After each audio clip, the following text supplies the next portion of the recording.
The call came on a Tuesday morning, just 3 weeks before I was supposed to start my new job in Seattle.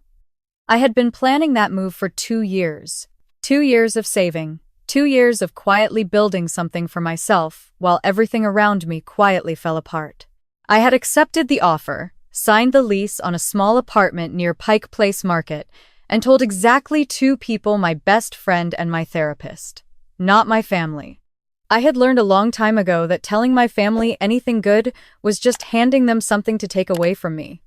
My mother was the one who called. She didn't say hello, she never did anymore. "Your sister says you're leaving," she said. Her voice was the same voice she used when she told me I'd burned dinner or forgotten to pick up her prescription. Flat, disappointed before I'd even opened my mouth. I sat down on the edge of my bed. I looked at the half-packed boxes in the corner of my room. 3 years of my life in that house, in that town, in that version of myself I had been trying to escape. 3 years of driving her to dialysis appointments 3 times a week. 3 years of managing her medications, scheduling her follow-ups, fielding calls from insurance companies, while my older sister and my younger brother lived their lives 2 states away and called on birthdays, if they remembered. "I was going to tell you," I said. "When?" she asked. "On your way out the door?"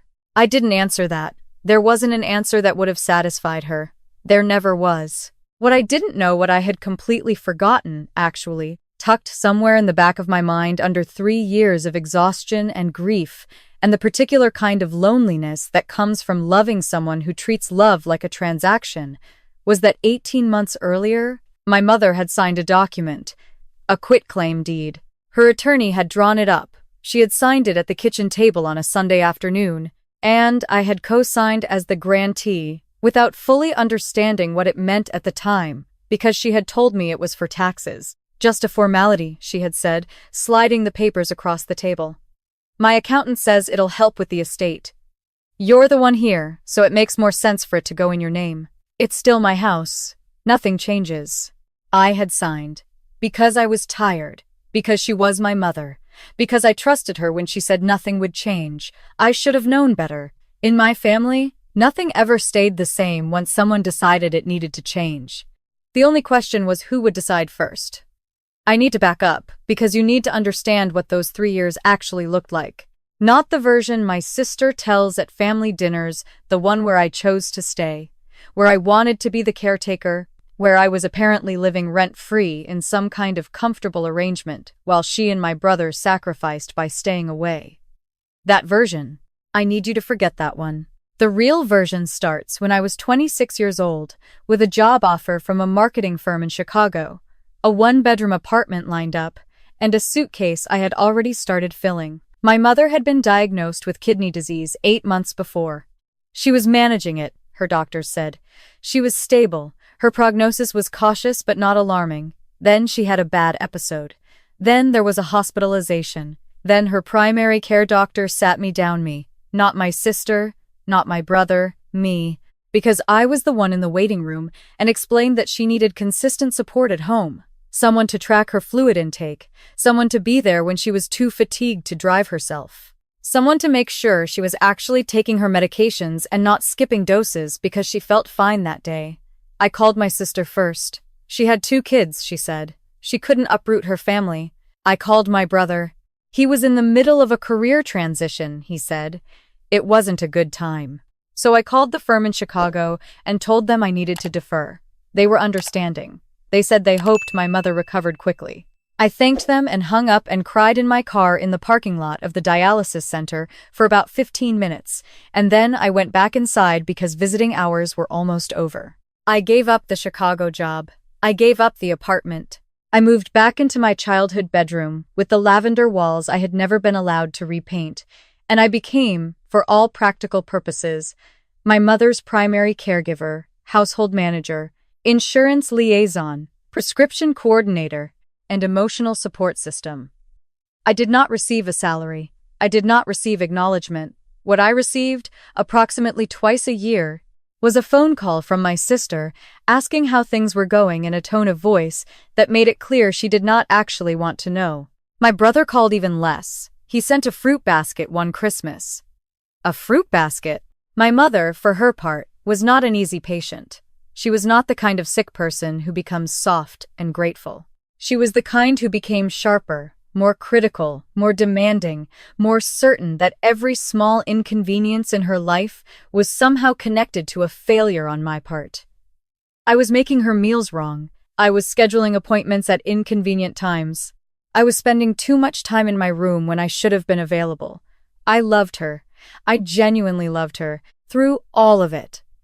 But love does not make you immune to erosion. After 3 years, I was worn down to something I barely recognized, which is why Seattle felt so necessary. Why I had been so careful about it. Why I had not told anyone in my family until my sister apparently found the lease confirmation email on my laptop while she was visiting over Thanksgiving, something I still, to this day, cannot fully process, and called my mother before I even made it back from the grocery store. My mother and I did not have a good conversation that Tuesday morning. She said things that I will not repeat here, not because I am protecting her, but because some words lose their power once you stop saying them out loud. She told me I was selfish. She told me what I was throwing away. She told me what she had done for me, had always done for me, and how I was repaying it. And then she said, "I'm changing the deed." I went very still. "I'm calling the attorney this week," she said. "I'm putting the house back in my name and then splitting it between the three of you. Equally. That's how it should have been from the start." I didn't say anything for a long moment. "Okay," I said. "That's all you have to say?" "I'll come by this week to pick up a few things," I said. "I hope the appointment with the attorney goes well." I hung up. I sat on the edge of my bed.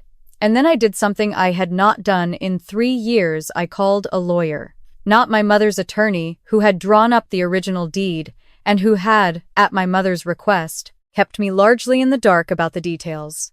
I called a real estate attorney in the next town over, a woman who had been recommended to me by my therapist after I mentioned offhandedly that my mother had put her house in my name, and I wasn't entirely sure what that meant. The attorney's name was not important.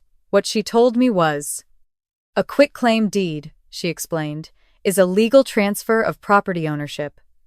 When my mother signed that document 18 months ago, she transferred her ownership interest in the house to me.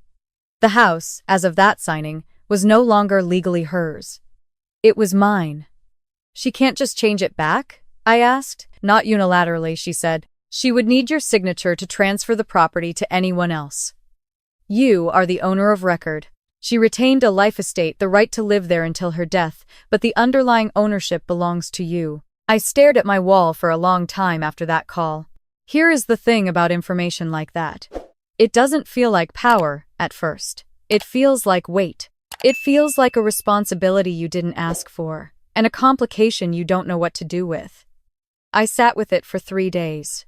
I did not call my mother. I did not call my sister.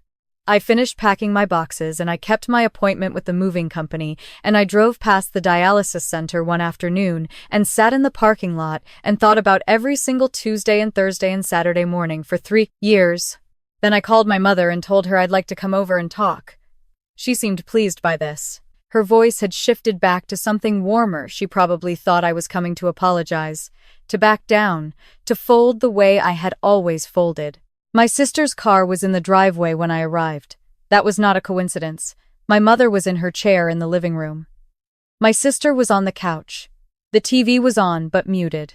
There was a tea service on the coffee table, which meant my mother had been expecting me to stay a while. I sat down across from both of them. I had a folder with me. I placed it on my lap. "I want to talk about the house," I said. My mother nodded. I spoke to Richard, her attorney, and he said, "We can have the paperwork ready by next week. You just need to sign the transfer back." "I'm not going to sign a transfer back," I said. The room got quiet. "Excuse me?" my sister said.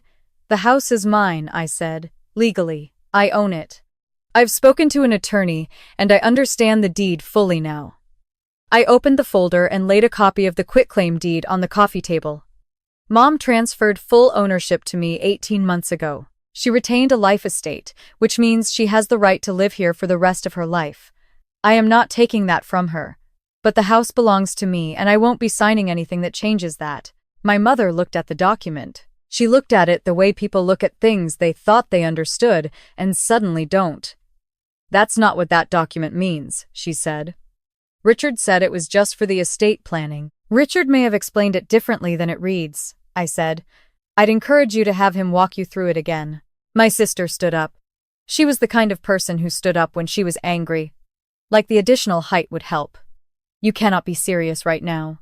This is Mom's house. She has lived here for 30 years.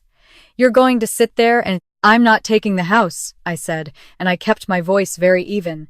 I've already told you Mom's life estate is intact. She will live here for the rest of her life, and I will continue to ensure the property taxes are paid and the maintenance is handled, which I've been doing for the past 3 years anyway. What I'm saying is that I won't be signing over my legal ownership to be split 3 ways so that 2 people who weren't here get an equal share of something they didn't contribute to. My sister looked at my mother. My mother looked at the document. Neither of them said anything for a long moment. This is about Seattle, my sister finally said. You're punishing us because you want to run away. I'm not punishing anyone, I said. I'm going to Seattle. And the house is mine. Those are just facts. I left the tea untouched. I drove home. I finished packing. What happened next was not immediate. These things never are. What happened was a week of silence, followed by a phone call from my brother, who had apparently been briefed by my sister, and was now, suddenly, very interested in family real estate matters. He used the word fair approximately 11 times in a 15-minute conversation. I listened to all of it. I said I understood his perspective. I said I would think about it. I had already thought about it. Then came the certified letter. My mother's attorney had sent a formal letter contesting the validity of the quitclaim deed, arguing that my mother had signed it without fully understanding its legal implications and requesting that I voluntarily surrender the deed in exchange for a 1/3 stake in the estate upon my mother's passing. I forwarded it to my attorney. She was not concerned. The deed had been signed voluntarily, witnessed properly, and filed with the county recorder's office. My mother was of sound mind at the time of signing. Her medical records from that period would confirm it. The argument that she hadn't understood what she was signing would be difficult to sustain, particularly given that her own attorney had drawn up the document. They can try to file suit, my attorney said. It's unlikely to succeed, but it could drag on. How long? Months. Possibly longer. It depends on how far they want to take it. I thought about that. I thought about what it would mean to spend months fighting my own family in court from 2,000 miles away. I thought about my mother, who was still sick, who still needed her dialysis, who still had a life estate in a house that was now legally mine and that I was, despite everything, still going to make sure she could live in. I called my brother, not my sister. My sister had already chosen her position and would not move from it. I knew that. But my brother was softer, more practical, and I thought there was a chance he might actually hear me. I'm not trying to cut anyone out, I told him. I'm not going to sell the house. I'm not going to do anything that affects Mom's ability to live there. I'm asking you to convince Mom to drop the legal challenge, and, in exchange, I will put a written agreement in place that guarantees her right to remain in that house for the rest of her life, with all associated costs covered by me. He was quiet for a while, and when she passes, then the house is mine, and I'll decide what to do with it then. That's not fair, I said. I spent 3 years there. I gave up a job. I gave up an apartment. I gave up 2 years of my career trajectory. I'm not asking for compensation. I'm not asking for an apology. I'm asking to be allowed to keep what was legally given to me. That's all. He called back 2 days later. My mother had agreed to drop the challenge. My sister did not call. She has not called since. That was 8 months ago. I moved to Seattle on a Friday in late February. The drive up I-5 with my car packed to the ceiling and my whole life rearranged into boxes took most of the day. I stopped outside the city and sat in a rest area for 20 minutes, not because I needed gas or a break, but because I needed to feel the particular stillness of being somewhere no one expected anything from me. My apartment is small and it faces west, and in the evenings the light comes in at an angle that turns everything gold for about 40 minutes before it disappears. I bought plants, 3 of them, small ones in terracotta pots on the windowsill. They are all still alive. My mother's care is now coordinated through a professional home health agency that I found and vetted and pay for monthly. Her dialysis schedule has not changed. Her medications are managed through an automated system with a backup pharmacy contact. I set all of this up before I left. I did not do it for gratitude. I did not expect gratitude. I did it because I still love her, even now, even after everything, and love does not always look the way people expect it to. She called me last month. Not about the house, just to call. Her voice was different. Less flat. She asked how Seattle was. I told her about the light in the evenings. She was quiet for a moment, and then she said, I always wanted to see the Pacific Northwest. You still could, I said. Someday. She didn't say anything to that, but she didn't hang up either. The house still sits on the same street it always has. The hydrangeas my mother planted along the front walk are probably starting to come in about now, the blue ones she always fussed over in late spring. I know every room in that house. I know the way the third stair creaks, and the way the kitchen window fogs up when it rains, and the specific quality of silence that falls over it on winter afternoons when the light goes early. I spent 3 years inside those walls. I'm not ready to think about what I'll do with it eventually. That's a question for a future version of me, one who has had enough time and enough space and enough mornings with coffee by a window facing west to know what she actually wants. For now, it's enough that it exists, that it's safe, that my mother is safe inside it, and that I'm here. I started at the firm 3 weeks after I arrived. My manager shook my hand on the first day and said, We're really glad you made it. She had no idea how much weight those words carried. I smiled and said thank you, and meant it more than she could have known. There is a life that exists on the other side of the life you keep trying to hold together for everyone else. I did not fully believe that until I was living in it. It doesn't announce itself. It doesn't arrive with fanfare or resolution or the satisfying click of something falling into place. It's quieter than that. It's Tuesday morning coffee without a phone call you're dreading. It's a commute you chose. It's a name on a lease that is only yours. My sister still thinks I stole something. She has probably told that version of events to everyone. She knows the story of the house, and the deed, and the daughter who took advantage. I can't control that. I stopped trying to control the narrative other people construct around me a long time ago, because that effort costs everything, and returns nothing. What I know is this. I was there. I showed up, for 3 years, on every Tuesday and Thursday and Saturday morning, and every Sunday when the medications needed sorting, and every night when the fatigue was so deep, it felt structural, like it had gotten into the architecture of me. I showed up, and I did not ask for recognition, and I did not get it, and I stayed anyway. The deed was not payment. It was not something I engineered or planned or leveraged strategically. It was something my mother chose to do, for reasons that were hers, and that I signed because she asked me to. What I did was simply refuse to pretend it hadn't happened once it became inconvenient for everyone else. I named a plant after the house. The biggest one, in the center of the 3. The one that was half dead when I bought it from a clearance table at the nursery down the street. I replanted it in a wider pot and moved it to the spot that gets the most direct sun, and watered it on a schedule, and watched it come back slowly, incrementally, leaf by leaf, until it was something different than it had been. The same plant, technically, but fuller now, and facing in a new direction. I called it Westerfield. That was the street. It bloomed for the first time last month. Small white flowers, very ordinary, but they opened on a morning when the light was coming in just right, and I stood there in my kitchen in Seattle, holding my coffee and looking at a plant named after the street where I gave 3 years of my life. And I felt, for the first time in a long time, like I was exactly where I was supposed to be. Not because the story ended well. I'm not sure stories end. I'm not sure this one has. My mother is still sick. My sister is still silent. My brother calls occasionally with the careful cheerfulness of someone managing his own guilt. There is no resolution neat enough to tie a ribbon around, but I am here. I chose to be here. And the house, the real one, the one with the hydrangeas and the creaking stair and the kitchen window, it's still standing, and my mother is still in it. And someday I'll figure out what it means to me, and what I want to do with the piece of the world it represents. For now, I water my plants. I go to work.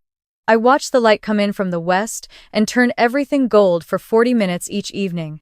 And I don't wait by the phone anymore.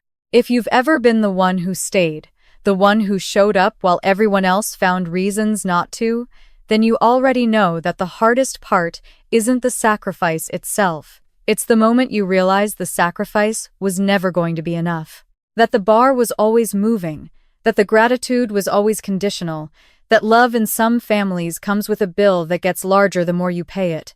You are allowed to stop paying. You are allowed to want something for yourself.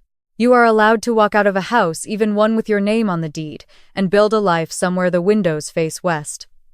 I'm not angry anymore. Or maybe I am, a little, in the way that anger eventually settles into something quieter and more permanent, not a fire, just a knowing, a clear-eyed understanding of what happened, and what it cost, and what it taught me about the person I do not want to become. I don't want to be someone who withholds love as leverage. I don't want to be someone who confuses control with care. I don't want to be someone who looks at the person who showed up and sees only what else they could give. I know what that looks like now. I grew up watching it. And I know, with the particular certainty that only comes from having lived inside something for a long time, that I am capable of being someone different. The plant on my windowsill is proof enough of that. It nearly died on a clearance table, and I brought it home, and I gave it what it needed. And it bloomed. Some things, given the right conditions, come back.